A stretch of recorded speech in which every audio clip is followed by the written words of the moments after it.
Olá a todos, sejam muito bem-vindos ao podcast do Atleta Moderno. O meu nome é Diogo Jóssua e hoje temos connosco mais um preparador físico, Túlio Horta. Túlio, muito obrigado por teres aceito o meu convite. Bem-vindo. Gostava que numa primeira fase apresentasses aqui aos nossos ouvintes, para quem ainda não te conhece. Diogo, bom dia. Primeiramente, muito obrigado pelo convite. Para mim é sempre uma honra e um prazer participar de podcasts, de palestras, de cursos, de conversas. Eu sou muito fã da troca de ideias, de compartilhar conhecimento. Acho que a nossa área precisa muito disso. Então, para mim é um prazer estar com você aqui hoje. Bom, eu sou preparador físico, sou brasileiro, nasci em Minas Gerais, graduei em Educação Física em 2011, então já tenho aí 9 anos de profissão. Me especializei em gestão de organizações do esporte e lazer, confesso que um pouco perdido em relação à área. Em 2015 me especializei em preparação física e foi aí que eu trilhei meu caminho e realmente escolhi qual área que eu ia trabalhar, né? Nesses 9 anos como treinador, eu dediquei 7 anos trabalhando com atletas, né? Então trabalho com atletas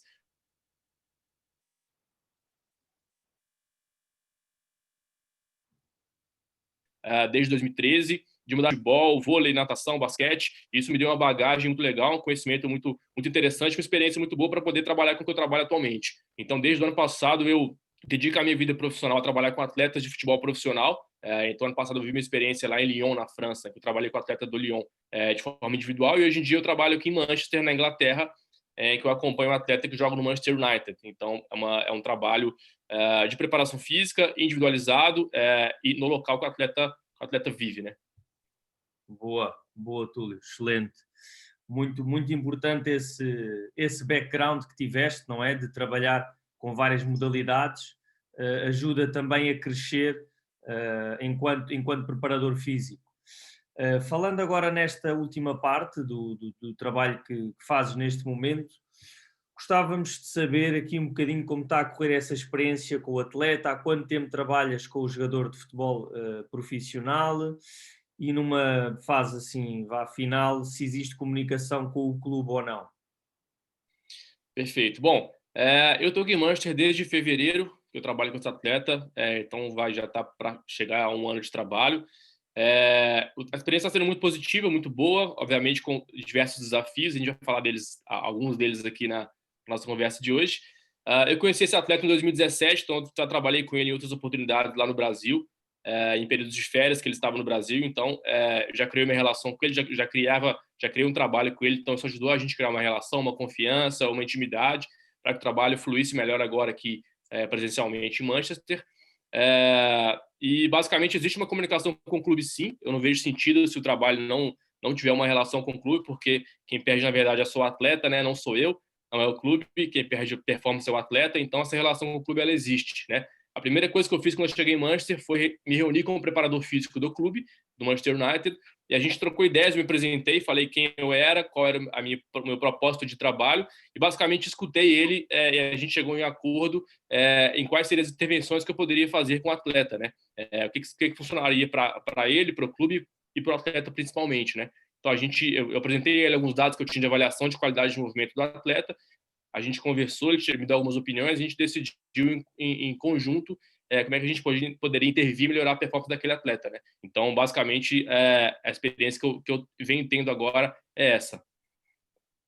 Ok, excelente, sem dúvida que é uma peça importante, o que tu falaste aqui, ou seja, essa relação que já tinhas com o atleta anterior, acho que é a base de qualquer trabalho, não é?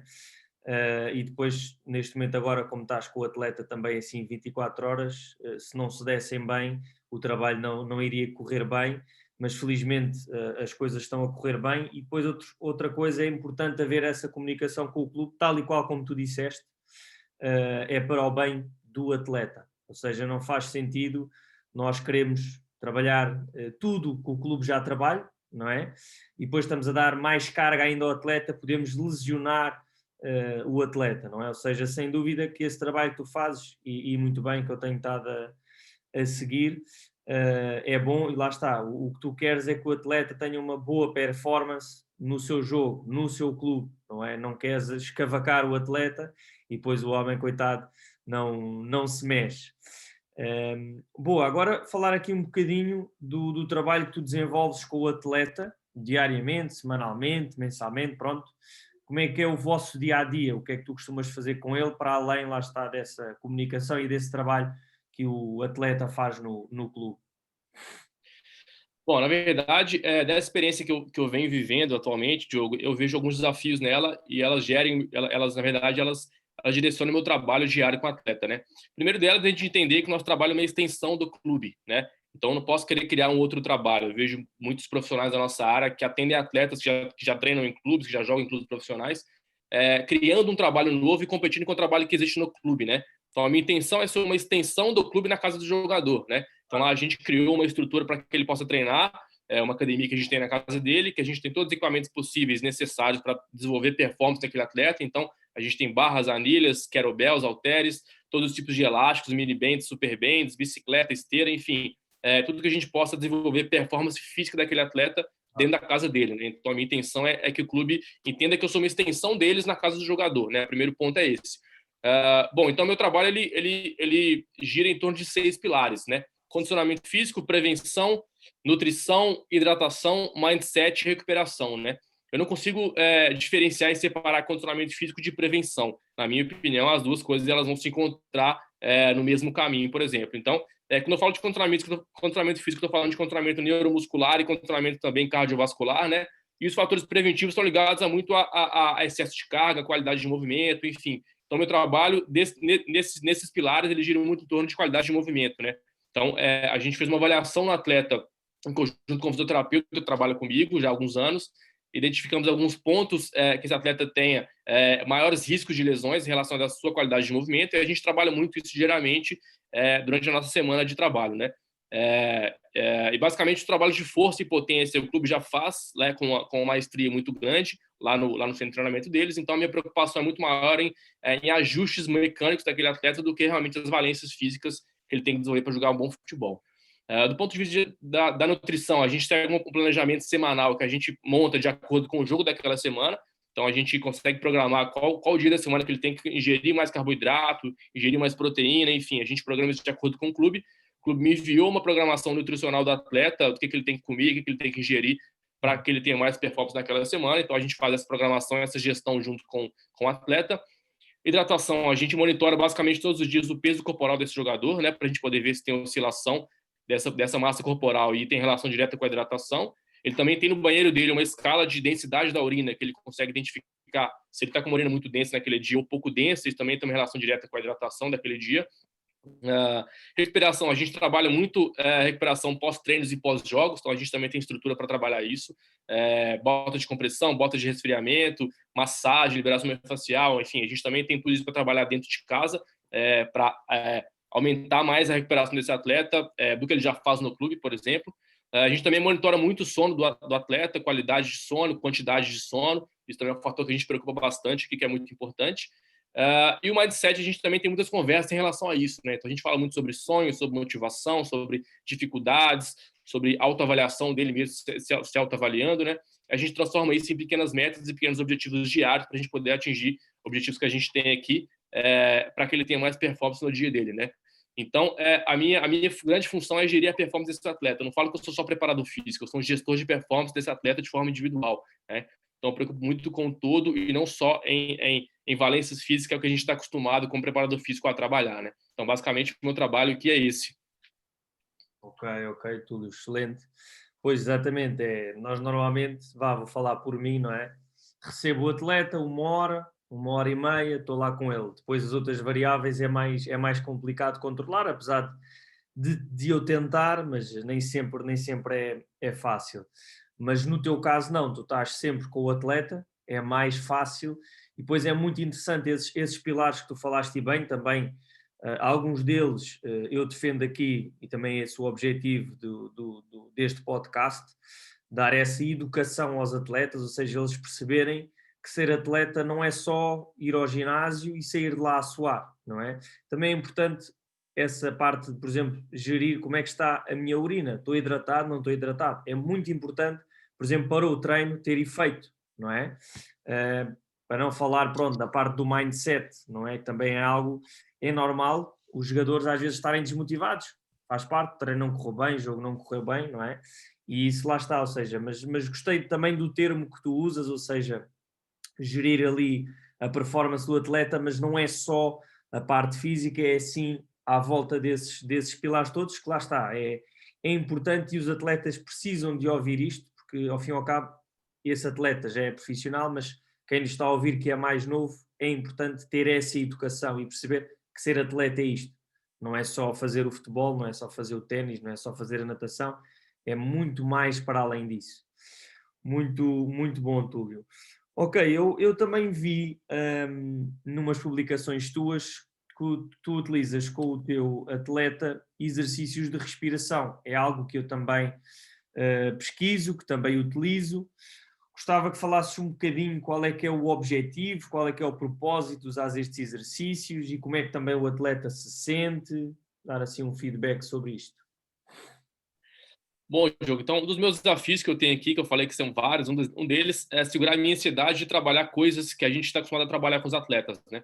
Então a gente sempre pensa em trabalhar com atleta de futebol, velocidade, força, potência, pliometria, e basicamente meu trabalho não gira só em torno disso, né? Esse clube já faz com muita maestria lá, como eu falei. Então a gente usa a respiração como uma ferramenta de trabalhar ativação da musculatura profunda daquele atleta, né? Então a boa estabilidade central, o trabalho de core, ele vai se basear se o atleta tem uma boa respiração ou não, né? Um bom padrão respiratório ou não. E também uso muito momentos de controle de ansiedade, né? Eu costumo trabalhar respiração aqui basicamente uma vez por semana ou 2 vezes por semana, e geralmente em dias que antecedem os jogos, né? Então, além de trabalhar essa ativação profunda, ativação da musculatura que vai estabilizar aquele atleta, né? A gente também controla a ansiedade nos dias que antecedem aqueles jogos que são importantes ou os jogos que ele vai jogar. Então, nesse sentido que eu uso a respiração. Como eu falei, meu trabalho, ele não está ligado basicamente a fatores de força e potência, mas a gente faz coisas que vão ajudar a que ele produza mais força e mais potência no esporte que ele pratica, que é o futebol, né? Então, se eu conseguir trabalhar fatores que vão auxiliar o que o clube já faz na casa do atleta, né, realmente ele vai ter mais performance. Se a gente for parar a pensar, no clube de futebol, por exemplo, a rotina ela é muito estressante, muito dinâmica, né? Um trabalho de respiração ele necessita um ambiente mais calmo, um atleta mais consciente, entendendo o que ele está ativando ou não. Então, a gente fazer isso em casa é muito mais efetivo do que fazer talvez um ambiente que seja mais caótico, com mais pessoas falando, pessoas brincando, enfim, que é um ambiente do clube de futebol que é um pouco mais divertido em relação a isso, né? Então, o meu foco com a respiração é basicamente isso, ativação da musculatura profunda e controle dos níveis de ansiedade nos dias que antecedem os jogos. Boa, boa, boa. Sem dúvida, algo muito importante também para, não só para os atletas profissionais, mas também para os outros, perceberem que antes dos jogos também é importante fazer, e não deixa de ser um treino, não é? Ou seja, é também conhecermos o nosso corpo, não é? Os atletas conhecerem o corpo de género, como é que eu estou para amanhã, e a respiração pode nos ajudar bastante nisso. Olha, se calhar estou um bocado nervoso, estou com uma respiração mais, se calhar, superficial, não tão calma, não tão profunda, e sem dúvida que lá está, fazer em casa é sempre diferente, né? Um ambiente mais calmo, como tu disseste, do que estar a fazer no clube. Outra coisa muito importante que tu também falaste já um bocadinho atrás, que eu também queria realçar, é esse trabalho que tu fazes com o atleta ser a tal extensão do clube e não ser, né? Ou seja, nós, vou trabalhar com o atleta profissional, então vou fazer tudo o que é o trabalho de força, potência, mas se ele já faz, para que é que eu vou estar a fazer mais, não é? Só vou estar a estragar possivelmente o trabalho do clube. Só realçar aqui esta expressão que tu utilizaste e bem, nós temos de ser cada vez mais assim, fazer o nosso trabalho ser uma extensão do clube, o que é que ele faz, o que é que ele não faz, e nós complementamos para bem do atleta. Perfeito. É isso. E só dentro do que você falou, Diogo, só complementando, existem alguns clubes que já fazem trabalhos extras com jogadores que realmente funcionam muito bem, né? Mas muitas vezes o jogador não quer voltar para o clube, ou ele mora mais longe, enfim. Então ele tem na casa dele uma estrutura que ele consegue trabalhar coisas que o clube sabe que ele está trabalhando e realmente está ajudando ele e ajudando o clube, né? E eu vejo que alguns clubes também não gostam desse trabalho que os atletas fazem por fora, né, de forma extra, mas a culpa é justamente nossa, porque a gente tenta criar uma competição com o clube, criar um novo trabalho que o clube vai realmente entender que é negativo para o atleta, e realmente é negativo, né? Então, se a gente conseguir criar uma conexão com o que o clube já faz e realmente ser extensivo ao que o clube já faz, complementar coisas que ele não consegue fazer por determinados fatores lá dentro da rotina deles, a gente vai criar uma relação melhor com o clube, eles vão começar a gostar do trabalho que é feito de forma extra com o atleta deles, né? Se a gente for parar a pensar, o atleta está fora do clube durante mais da metade do dia dele, né? Então ele passa no clube umas 3, 4, 5 horas no máximo por dia no clube, ele vive o resto do dia dele fora da casa, fora do clube, o clube não tem controle do que ele faz, né? O clube Claro, não sabe como é que ele dorme, o clube não sabe com o que ele está se alimentando, como é que ele tem a rotina de vida dele pessoal claro. durante o tempo que ele está fora do clube. Então, o que a gente faz, o que eu faço é um trabalho fundamental para que o clube conheça que o atleta realmente tem uma vida que vai girar em torno da performance dele fora do ambiente do clube também, né? Claro. Então, a nossa grande função nesse tipo de trabalho é fazer com que o clube entenda que o nosso trabalho também é um trabalho deles, que é uma extensão do que eles já fazem na casa do atleta, né? Então, essa relação de confiança, ela depende muito da gente, como preparador físico, e não querer criar competição e querer criar um trabalho novo para mostrar para o clube que a gente faz um trabalho que não faz sentido nenhum, né? A gente tem que, na verdade, complementar o que eles já fazem lá e realmente atacar coisas individuais de cada atleta que vão realmente performar ele cada vez mais. Claro, exatamente. Vamos ajudar o clube e vamos ajudar o atleta. Esse é o propósito final, não é?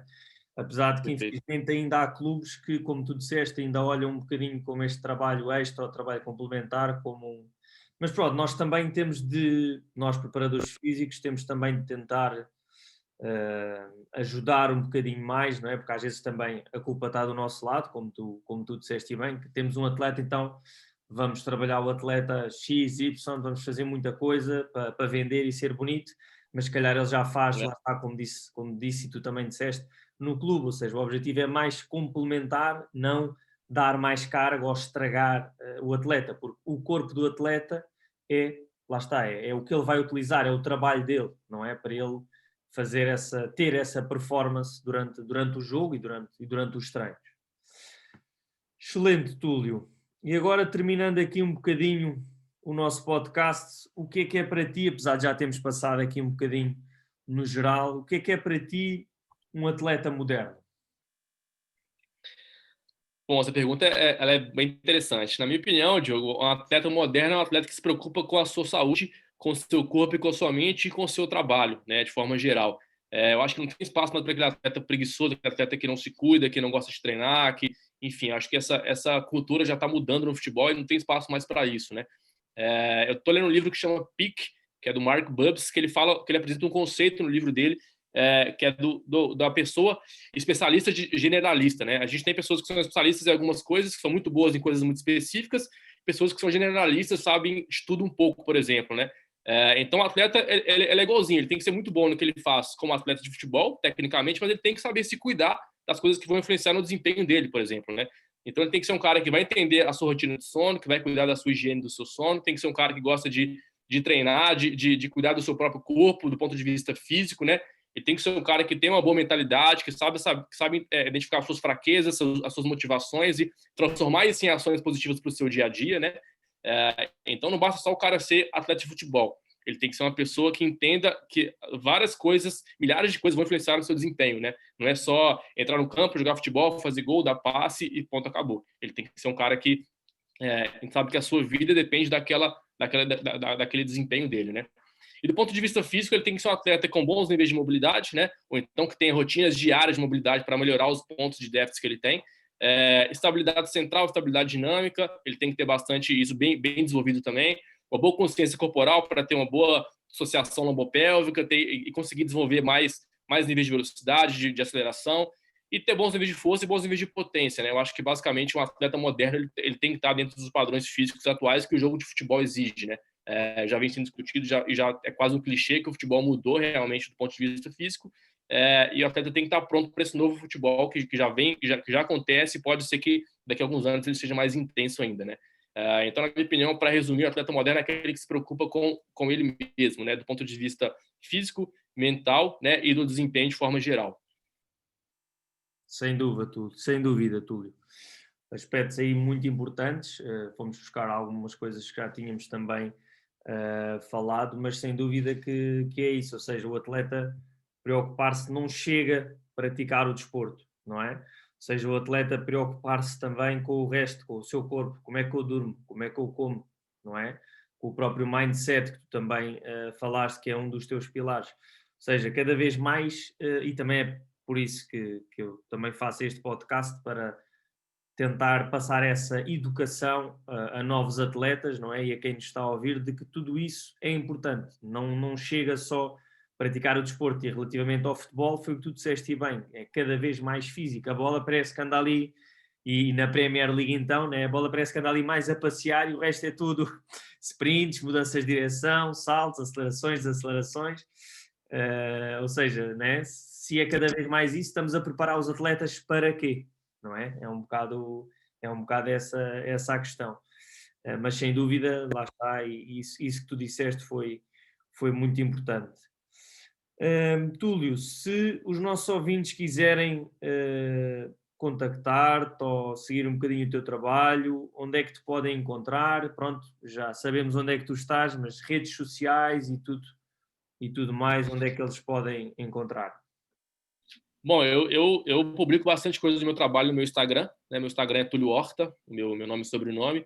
Então, lá que eu publico as minhas ideias, os meus pensamentos, as minhas rotinas diárias de trabalho com o atleta que eu trabalho também. Então, quem quiser me acompanhar por lá, pode ficar à vontade de me seguir. Quiser mandar alguma mensagem para a gente trocar ideia, eu sou super aberto à troca de conhecimento, troca de experiências e estou à disposição para quem quiser bater um papo aí e saber mais sobre o meu trabalho também. Boa, excelente. Também foi através daí que eu comecei a seguir o teu trabalho e que surgiu este convite também. Pessoal, também não se esqueçam de subscrever os canais do podcast. No YouTube é o canal, sigam a página Joshua Coach, subscrevam, lá vou colocar os episódios. E depois também nas plataformas iTunes, SoundCloud e Spotify, pelo nome do podcast, O Atleta Moderno. Túlio, mais uma vez, muito obrigado, grande conversa e vamos falando. Obrigado. Obrigado, Diogo. Obrigado. A gente mantém contato. Um abraço. Um abraço.